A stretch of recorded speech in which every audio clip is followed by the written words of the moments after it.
आज की कहानी क्रिकेट के इतिहास के सबसे बड़े फैन सुधीर की है। आपको लगता होगा कि इसकी ज़िंदगी सबसे अच्छी है। हर मैच में स्टेडियम में बैठकर मैच देखता है और ज़िंदगी के सारे मज़े उठाता है। पर सच तो कुछ और ही है। सुधीर सचिन तेंदुलकर के बहुत बड़े फैन हैं, क्योंकि कोई भी फैन सुधीर से बड़ा नहीं हो सकता। जो जिंदगी सुधीर आज जी रहे हैं, उसके लिए वो तीन तीन नौकरियां छोड़ चुके हैं।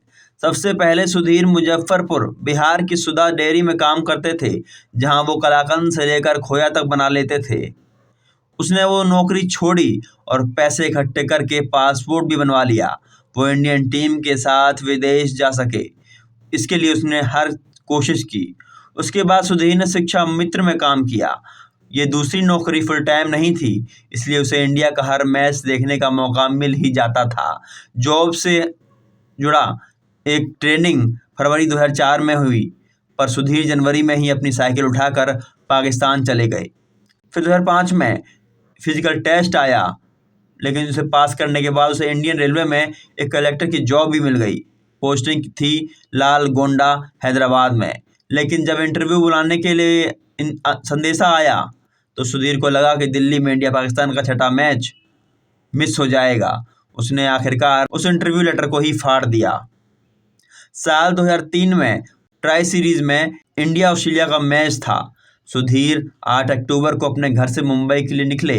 मुंबई पहुंचे तो 24 अक्टूबर को, जिस दिन दिवाली थी, एक पूरा दिन घूमते घूमते सचिन का घर तलाशता रहा। अब आप ही बताइए, सचिन के घर तक पहुंच जाना क्या इतना आसान है? कुछ जर्नलिस्ट ने सुधीर को बताया कि सचिन उसी दिन ट्राइडेंट होटल में एक इवेंट में आएंगे। वो वहां अपनी साइकिल के साथ उनका इंतजार करता रहा। सचिन के आने पर वो भीड़ और सिक्योरिटी को चीरता हुआ सचिन की तरफ बढ़ गया। वहां उसने पहली बार सचिन के पैर छुए। वही सचिन जिसे वो पूछता था, वही सचिन जिसे वो मानता था, वही सचिन। सचिन ने उसे अपने घर आने का न्योता भी वहीं दे दिया। 29 अक्टूबर को जब वो सचिन से मिलने पहुंचा, तो सचिन ने न सिर्फ उसे खाना खिलाया, बल्कि अगले वनडे मैच का पास भी दे दिया। अगली बार जब सुधीर की सचिन से मुलाकात हुई, तब सुधीर के ग्रेजुएशन एग्जाम होने वाले थे। सचिन ने उसे एग्जाम देकर वापस आने को कहा, लेकिन वो कटक में न्यूजीलैंड के साथ इंडिया का वनडे मैच होना था। उसने सोचा कि एग्जाम तो वो कभी भी दे सकता है, इसलिए वो मैच देखने चला गया। इंडिया की हालत काफी खराब थी। जब सचिन बल्लेबाजी कर रहे थे, तो सुधीर ग्राउंड में उनके पैर छूने भागा। वहां उसे पुलिस ने पकड़ लिया, लेकिन सचिन ने फिर से छुड़वाया। इसके बाद हैदराबाद के लाल बहादुर शास्त्री स्टेडियम में हुए मैच में इंडियन टीम का प्रदर्शन काफी अच्छा रहा और सचिन ने वहां शतक भी ठोका। पिछली बार सचिन ने उसे ग्राउंड में ऐसे भाग कर आने को मना किया था, लेकिन सचिन की परफॉर्मेंस देखकर उत्साहित सुधीर फिर से ग्राउंड पर भाग गया।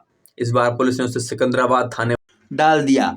सुधीर की फैमिली ने कई बार चाहा कि उसकी शादी हो जाए, लेकिन सुधीर का मानना है कि उसके पास कोई जॉब नहीं है और कोई ठिकाना भी नहीं है, इसलिए वो शादी नहीं करना चाहते। सुधीर इंडिया के किसी ना किसी मैच में बिजी रहता है। वो अपने छोटे भाई और बहन की शादी में भी शामिल नहीं हो पाया था।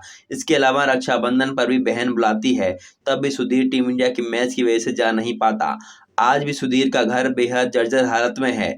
छत से पानी टपकता है और उसे उसके गिरने का डर रहता है। पता नहीं कब ढह जाए। रेडियो और टीवी वाले उसके वर्ल्ड कप मैच का खर्चा स्पॉन्सर करते हैं, बदले में उनके लिए प्रोग्राम करता है। सुधीर अपने लिए कोई पैसे नहीं मांगता। उसका कहना है कि मैं पैसों के लिए क्रिकेट फैन नहीं बना हूँ। 2011 वर्ल्ड कप जीतने के बाद सुधीर एक बार फिर से ट्रेन से कोलकाता जा रहा था। रास्ते में टीटी ने पकड़ लिया। जब सुधीर ने अपने और अपने सचिन के रिश्ते के बारे में बताया, तब टीटी ने सुधीर को छोड़ दिया, पर कहा कि तुम बिना टिकट यात्रा करके सचिन का नाम खराब कर रहे हो। इसके बाद से सुधीर हमेशा टिकट लेकर ही ट्रेवल करते हैं। अब आप भी बताइए, इस अजब गजब फैन की कहानी आपको कैसी लगी, और कमेंट करके अपनी राय जरूर दीजिए। हमारे चैनल को सब्सक्राइब कीजिए, वीडियो को लाइक कीजिए, ताकि हम इस तरह की और वीडियोस और कहानियाँ आप तक लेके लगातार आते रहें।